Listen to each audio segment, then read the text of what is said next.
विक्रम की कमरे की उस लाल रोशनी में जब आरोही ने अपने पति का चेहरा देखा तो वो ऊपर से नीचे तक हिल गई, क्योंकि विक्रम बिल्कुल भी वैसा कुरूप नहीं था जैसे पूरी दुनिया उसके बारे में बोलती थी। उल्टा वो तो बेहद ही खूबसूरत था।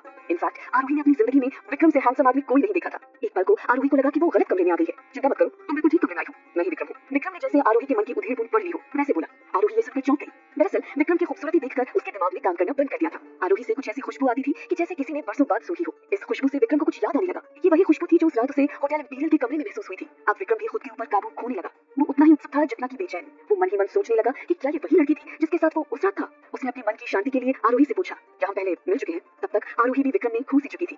उसका सवाल सुनकर आरोही होश में आई। अपने को संभालते हुए उसने कहा, मुझे ऐसा नहीं लगता। आरोही ये मान ही नहीं सकती थी कि विक्रम जैसे इंसान से कभी अगर कोई मिले तो उसे कभी भुला पाएगा। उसे यकीन था कि वो विक्रम से कभी नहीं मिली थी। आरोही अपनी सोच में डूबी थी। तब विक्रम धीरे धीरे आरोही के करीब आने लगा। विक्रम के होठ आरोही के होठों की ओर ऐसे बढ़ रहे थे जैसे कोई चीज उन्हें अपनी ओर खींच रही हो। आरोही की भी सांसें बढ़ चुकी थी और जैसे जैसे विक्रम करीब आ रहा था वो और फूलती जा रही थी। दोनों के होठ मिलने ही वाले थे कि विक्रम ने कुछ ऐसा किया कि आरोही करा उठी। विक्रम ने झटके से आरोही की नेक पर जोर से काट लिया, जिससे आरोही की गर्दन पर थोड़ा सा खून आ गया। विक्रम के इस बर्ताव से आरोही दंग रह गई। इससे पहले कि वो कुछ पूछती, विक्रम बोला, जाओ जाके सोफे पे सो जाओ। आरोही ने विक्रम की तरफ देखा तो उसे उसकी आंखों में कोई भी शर्म या दया महसूस नहीं हुई। आरोही उससे पूछना चाहती थी कि उसने ऐसा क्यों किया, पर फिर उसने खुद को ये समझा लिया कि एक 25 साल के आसपास का आदमी जिसके पास दुनिया जहान की दौलत है लेकिन पूरी दुनिया उसे विकलांग के तौर पर देखती है, उस आदमी का दिमाग पूरी तरह ठीक हो ये उम्मीद करना समझदारी नहीं है। आरोही ने चुपचाप एक पतली सी चादर उठाई और जाकर सोफे पे लेट गई। ये आखिरी बार है कि तुम इस बिस्तर पर आई हो, ये याद रखना, विक्रम ने अपनी भारी आवाज में आदेश दिया। जी, विक्रम की इस बात पर आरोही ने कहा और अपने ऊपर चादर डाल ली। अभी अभी जो भी कुछ हुआ था उसे भूलकर आरोही अपनी माँ के बारे में सोचने लगी। उसी के लिए तो वो ये सब कुछ कर रही थी। अब वो बस ये उम्मीद कर रही थी कि बहुत जल्द वो अपनी माँ से मिल पाए। इस ख्याल की खुशी जहन में बिठा के वो चुपचाप सो गई। सुबह एक भारी आवाज ने आरोही को जगाया। जैसे ही उसने आंखें खोली उसके सामने एक बिल्कुल ही भद्दा सा चेहरा था। एक पल के लिए वो समझ ही नहीं पाई कि वो कौन है। एक ही रात में अपने पति को भूल गई। ये आवाज तो विक्रम की ही थी, लेकिन उसका चेहरा कुछ अजीब सा लग रहा था। इससे पहले कि आरोही कुछ समझ पाती, विक्रम ने एक महंगी लाल साड़ी उसके ऊपर फेंक दी और कहा, ये पहन लो, हमारे घर का रिवाज है कि घर की नई बहू 3 दिन तक यही साड़ी पहनती है। विक्रम की ये बात आरोही ने सुनी तो, लेकिन वो किसी और ख्याल में गुम थी, क्योंकि उसने विक्रम का खूबसूरत चेहरा अपनी आंखों से पिछली रात देखा था। तो फिर ये भद्दा चेहरा कहाँ से आया? क्या उसने कोई नकाब पहना था? और कोई इतना खूबसूरत होकर ऐसा भद्दा नकाब क्यों पहनेगा? दुनिया अपनी खामियां छुपाने के लिए तरह तरह की चीजें करती है, और यहाँ विक्रम इस बदसूरत नकाब के पीछे इतना खूबसूरत चेहरा छिपाए बैठा था। इस घर में बहुत से ऐसे राज हैं जो तुम्हें नहीं पता, और उन्हें ना ही जानो तो बेहतर रहेगा, विक्रम ने आरोही से कहा। तो उसे लगा जैसे फिर से उसने उसके ख्याल पढ़ लिए हों। आरोही साड़ी लेकर बाथरूम की तरफ जाने लगी तो विक्रम बोल पड़ा, तुम यही कपड़े बदल सकती हो, मुझे तुम्हें देखने में कोई दिलचस्पी नहीं है। ये सुनकर आरोही वहीं रुक गई और बिना कुछ कहे कपड़े बदलने लगी। विक्रम ने अपनी आंखें फेर ली थी, लेकिन वो उस कमरे की दूसरी ओर लगे आईने में आरोही को देख सकता था। उसकी नजर जब एक बार आरोही के बदन पर पड़ी तो वो अपने मन में चल रहे ख्यालों को रोक नहीं पाया। आरोही का शरीर उसके चेहरे की तरह ही खूबसूरत था। वो उसके शरीर को रोम रोम से आंक रहा था, और ये करते हुए उसे जो ख्याल आ रहे थे उन पर वो काबू नहीं कर पा रहा था। वो आरोही का बदन था जिसकी वजह से उसे वो सब ख्याल आ रहे थे, या कि उसकी खुशबू जो उसे लगातार किसी की याद दिला रही थी। इतने में दरवाजे पर एक नॉक हुआ और फिर दरवाजा खुला। विक्रम की माँ इंद्राणी एक नौकर के साथ वहां पहुंची। इंद्राणी आरोही को देखकर मुस्कुराई और विक्रम के बिस्तर को देखने लगी। उसने वहां कुछ ऐसा देखा जिससे उसकी मुस्कुराहट और बड़ी हो गई। ये देखकर आरोही ने भी बिस्तर की तरफ देखा तो बिस्तर पर खून का दाग लगा हुआ था। आरोही ने अचानक से विक्रम की तरफ देखा जो पहले से उसकी तरफ देख रहा था। तब जाकर आरोही की समझ में आया कि विक्रम का उसके गले पर काटना अपनी माँ को ये समझाने के लिए था कि उनके बीच कुछ हुआ था जो कि सरासर झूठ था। आरोही सोच रही थी कि विक्रम ने ऐसा क्यों किया होगा। तभी इंद्राणी उसके पास आई और बोली, बेटा बस जल्दी से इस घर में एक बच्चा ले आ ताकि इस घर की खुशियां लौट के आ सके। विक्रम की हालत देखकर हमें लगता था कि यह खानदान भी विक्रम के साथ। इंद्राणी जो बात कहते कहते रुक गई थी वो आरोही समझ चुकी थी। हालांकि उसे ये नहीं समझ आ रहा था कि कोई माँ अपने बेटे के बारे में ऐसा कैसे कह सकती है। गलत मत समझना बेटा, पर विक्रम एक समय में बेहद खूबसूरत हुआ करता था।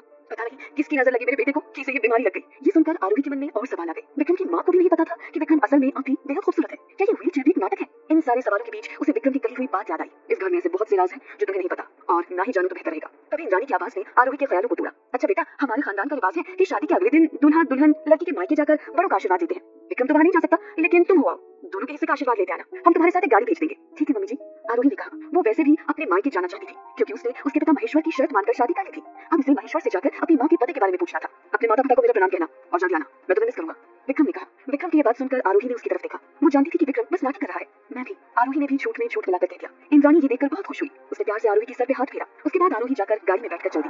महराज मैंशन पहुंचते ही अनन्या ने ताने के साथ आरोही का स्वागत किया। मां देखो कौन अपने ससुराल से अकेले घर वापस लौटा है। क्या हुआ, ससुराल वालों ने पहले ही दिन घर से निकाल देगा क्या? आरोही ने अनन्या को चुप कराने के लिए जब रायजादा खानदान की परंपरा के बारे में बताया तो वो उसे और उकसाने लगी। तो जीजा जी क्यों नहीं आए? हाँ, मैं भी कैसे सवाल पूछ रही हूँ, वो थोड़ी ना अपना चेहरा दुनिया के सामने ला पाएंगे, बेचारे जीजा जी। और आ भी गए तो व्हील चेयर में कहाँ कहाँ घूमते रहेंगे। आरोही सब कुछ सुनकर भी खुद को रोकने की कोशिश कर रही थी। वैसे कल रात तुझे नींद तो अच्छी आई होगी ना? बेचारे जीजा जी ने बिल्कुल परेशान नहीं किया होगा। चलो ये तो अच्छा है, तू हर रात चैन से सो पाएगी। अनन्या के ये बोलते ही आरोही ने उसके मुंह पर तमाचा जड़ दिया और फिर वहीं से बखेड़ा शुरू हो गया। दोनों के बीच कैट फाइट शुरू हो गई। लड़ते लड़ते अनन्या को पास में रखा एक डंडा दिखाई दिया जो उठा के वो आरोही को मारने ही वाली थी कि महेश्वर की चीखती आवाज ने उन दोनों को रोका। अनन्या तुझे कुछ अक्ल है या नहीं? बड़ी बहन ससुराल से आई है और तू उसे ऐसे लड़ाई कर रही है। इस बात ने जितना आरोही को हैरान किया उतना ही अनन्या को भी। पर पापा इसने मुझे थप्पड़ मारा, अनन्या ने कहा। और तूने तो कुछ किया ही नहीं होगा, है ना? सुधा पीछे से बोलती हुई आई। जरा मैं 2 मिनट के लिए इधर उधर क्या हुई, तू आरोही से बदतमीजी करने लगी। ऐसा पहली बार हुआ था कि उस घर में अनन्या को किसी ने कुछ बोला हो। हमेशा से गलती किसी की भी हो, मार आरोही की खाती थी। बैठ बेटा, मैं तेरे लिए पानी लेकर आती हूँ। सुधा ने आरोही से कहा। 14 सालों में सुधा के मुंह से ये शब्द शायद पहली बार आरोही ने सुने थे। कैसा है तेरा ससुराल? तू तो अब बड़ी घर की बहू है, बता हमें भी कैसा होता है बड़ा खानदानी घर। महेश्वर ने आरोही से पूछा। अनन्या पास में खड़ी होकर इस सब पर यकीन नहीं कर पा रही थी। अब तक आरोही भी नहीं कर पा रही थी, पर महेश्वर की इस बात से उसे एहसास हुआ कि ये सब सिर्फ एक नाटक है। नाटक को आगे बढ़ाते हुए आरोही ने कहा, विक्रम दुनिया के सबसे अच्छे इंसान है, वो मेरे कहने पे कुछ भी कर सकते हैं। ये तो बड़ी अच्छी बात है। महेश्वर ने अपने मुंह से लगभग लार टपकाते हुए कहा, जैसे कि अगर मैं उनसे कहूँ कि जो लोग सिर्फ अपने फायदे के लिए आपसे रिश्ता जोड़ते हैं, उनसे रिश्ता रखने की कोई जरूरत नहीं है, तो वो तुरंत ही रिश्ता तोड़ देंगे। आरोही ने महेश्वर को तीखी नजरों से देखते हुए कहा। ये सुनकर सुधा टेबल तक पानी लाते लाते रुक गई। उस वक्त अनन्या के अलावा सब लोग समझ चुके थे कि आरोही के साथ ये जो सब हो रहा था उसका मतलब क्या था। कितने गिरे हुए लोग हो आप। पापा, मैंने सालों तक सब कुछ सहन किया इस उम्मीद में कि एक दिन सब कुछ ठीक हो जाएगा, लेकिन आप तो मेरी जिंदगी का सौदा कराए। अनन्या को अब धीरे धीरे कुछ कुछ समझ में आ रहा था। आरोही उसकी तरफ बढ़ते हुए बोली, तू पूछ रही थी ना कि कल रात को मैं चैन की नींद सोई या नहीं? ये देख, उसने अपनी गर्दन का घाव दिखाते हुए कहा, ये मिला है मुझे सुहाग रात पर। बेटा, ये पति पत्नी की बातें तो ऐसे सबके सामने क्यों? सुधा की बात पूरी होने से पहले आरोही ने उसे काटते हुए कहा, नहीं, ये पति पत्नी का रिश्ता नहीं है, ये एक जानवर और इंसान का रिश्ता है, जहाँ जानवर मालिक है और इंसान उसका गुलाम। और ये सब मैं जिसके लिए कर रही हूँ वो है कहाँ? हाँ, कहाँ है माँ? आपने कहा था ना कि एक बार शादी हो जाए तो आप मुझे मेरी माँ से मिलवा देंगे, कहाँ है वो? हम अभी तुझे उसे नहीं मिलवा सकते, महेश्वर ने दबी हुई आवाज में कहा। ये सुनते ही आरोही चौंक गई। क्या? लेकिन क्यों?